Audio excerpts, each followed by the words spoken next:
Chegamos à quarta aula deste módulo. Vimos até aqui o longo caminho que a cidadania percorreu do período imperial até a Constituição de 1988. Da completa ausência de cidadania nos tempos de escravidão à aquisição de direitos civis e políticos na década de 30. Da incoerente exclusão em períodos de modernização às lutas por direitos trabalhistas nos anos de industrialização. Da marginalização durante a República à criação livre de sindicatos, associações e partidos políticos. Do retrocesso de direitos civis e políticos nos dois períodos da ditadura à redemocratização e o engajamento da sociedade. Movimentos populares foram uma constante a partir de 1920. Em 7 décadas de movimentos sociais, o povo conquistou mais do que em séculos de exclusão. A Assembleia Constituinte e as eleições diretas mudaram de vez o país.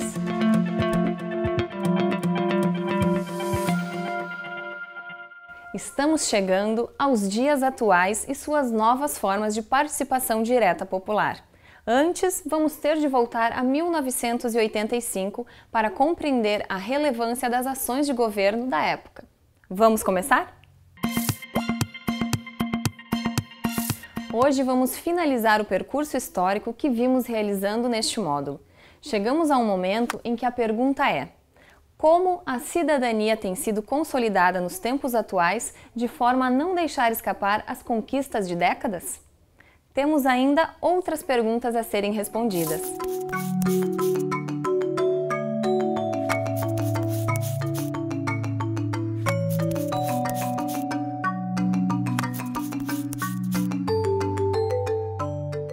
Vamos então às respostas. Ao final da aula Cidadania, Movimentos Sociais e Políticos na Contemporaneidade, queremos que você possa compreender a relevância do governo democrático Sarney, identificar movimentos sociais a partir do Estado Democrático de Direito e analisar o protagonismo da população brasileira, que obrigou os múltiplos atores políticos a reagirem em sintonia com as vozes das ruas. Vamos retornar ao ano de 1985, quando Tancredo Neves é eleito presidente da República. Tancredo falece e assume em seu lugar José Sarney.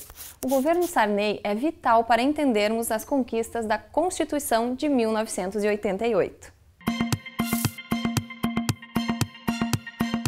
Ao iniciar o mandato, o governo Sarney legaliza a UNE e os partidos comunistas e restabelece as eleições diretas para prefeitos em todas as capitais dos estados, no Distrito Federal e nos municípios considerados de segurança nacional pelo regime da ditadura civil e militar. Também é no governo Sarney que passa a ser permitido o direito de voto dos analfabetos. Devido a essa medida, um paradigma que vinha desde o Império é interrompido. Milhões de cidadãos até então excluídos são incorporados ao processo político. Em sintonia com os movimentos sociais e acadêmicos, ocorrem as primeiras lutas contra o processo inflacionário.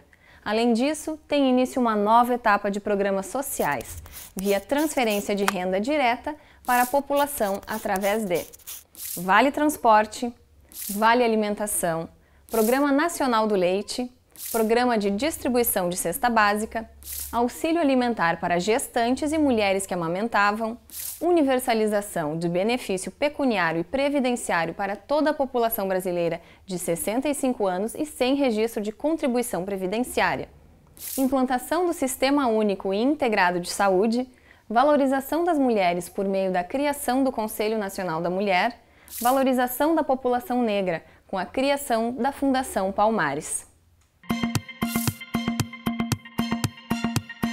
1985.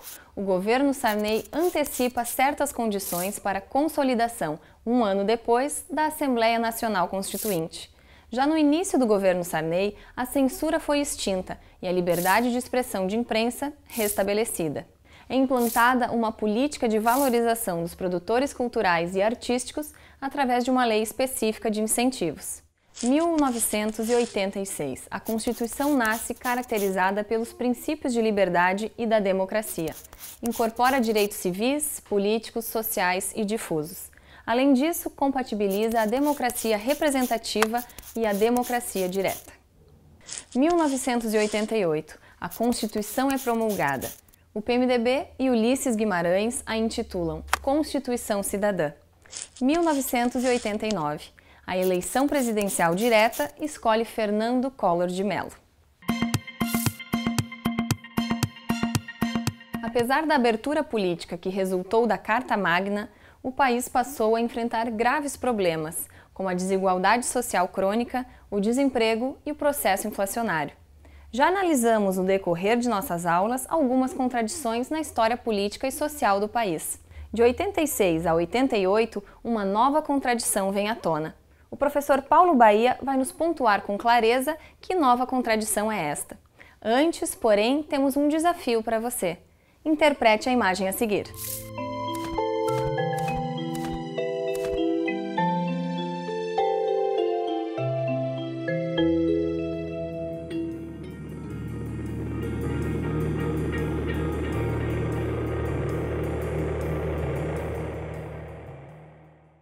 Você conseguiu entender a contradição?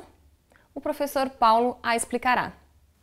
Esse período de 1986 a 88 é muito rico, que é o período da Assembleia Nacional Constituinte, que consagra na Carta Brasileira os direitos da população brasileira dentro de um novo pacto social, direitos importantes e que consagraram toda a vitória da luta daqueles que lutaram contra a ditadura por liberdades democráticas. Mas traz à tona, contraditoriamente, as mazelas históricas do povo brasileiro. A grande contradição social, a grande desigualdade social que gera contradições sociais, um grande número de pessoas afastadas do processo econômico, vítimas do analfabetismo, vítimas da carência total, da miséria, da fome. Isso vem para o primeiro plano do cenário político. Paralelo a isso também, vivemos uma crise financeira com uma inflação muito elevada nesse período em que consumia grande parte do esforço produtivo brasileiro a inflação. Então, essas contradições, elas não são contradições porque o sistema democrático é ruim. Elas são contradições que trouxeram à tona aquilo que estava escondido sobre o poder da censura, sobre o poder da não organização. Os desvalidos, aqueles perseguidos, aqueles que sofriam, passaram a manifestar vontade de ter direitos e a exercer a liberdade de se organizar para buscar esses direitos. Direitos esses já previstos na Carta Constitucional promulgada em 88, em que Ulisses Guimarães e o PMDB têm papel preponderante. Então, quando eu falo das contradições, é porque se destampa a história do Brasil e vem o subsolo brasileiro, vem à tona de maneira muito rica para que os novos governos e os novos parlamentares e os novos atores políticos lidem diretamente com as grandes contradições sociais brasileiras. A Constituição inseriu no texto constitucional muitos direitos individuais, coletivos e difusos que deram ao Estado brasileiro a configuração de Estado democrático de direito. Professor Paulo, qual o resultado dessa fase histórica? Nós tivemos algo muito importante e que é uma característica da sociedade brasileira desde 1889. O Estatuto Legal, as constituições brasileiras, definem direitos e esses direitos não são exercidos na prática pela falta de participação da população. A partir da Constituição de 1988, em que esses direitos são muito claros, muito explícitos, você tem já a positivação dos direitos à frente das práticas sociais. E as práticas sociais começam a se organizar para que os direitos já previstos, já consagrados, se efetivem, se concretizem, o que é uma diferença para outros países em que as pessoas lutam para consagrar um direito. Aqui nós tivemos a consagração dos direitos, por exemplo, o direito à licença paternidade na gestação foi previsto na Constituição. Depois há um movimento para que esse direito seja exercido e não um movimento para que se crie o direito. Esta é uma das vantagens que a Carta de 88 trouxe, antecipou pôs direitos à frente das lutas sociais e, ao mesmo tempo, fez com que as lutas sociais se organizassem a partir de então para a efetivação dos direitos que já existiam e não a de criação de novos direitos.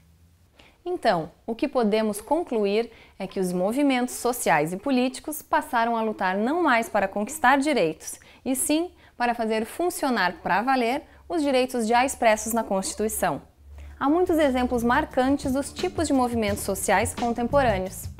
As Mães da Sé, em defesa das crianças desaparecidas. O movimento de policiais contra o alto índice de mortalidade em serviço. O movimento dos trabalhadores sem teto e o movimento dos trabalhadores rurais sem terra. E hoje, como estamos? Para onde a cidadania nos trouxe? A luta dos movimentos sociais e políticos atuais tem como objetivo central a busca pelo pleno funcionamento das instituições atuais e pela participação ampla e dinâmica da população. Como resultado, hoje já temos o ECA, os conselhos tutelares, a diminuição da jornada de trabalho, o abono de férias, o 13º para aposentados, o seguro-desemprego, a criação do Código de Defesa do Consumidor e tantas outras conquistas para que a Constituição não seja considerada letra morta. É aqui que finalizamos esta aula, mas, como de costume, vamos revisar o que aprendemos.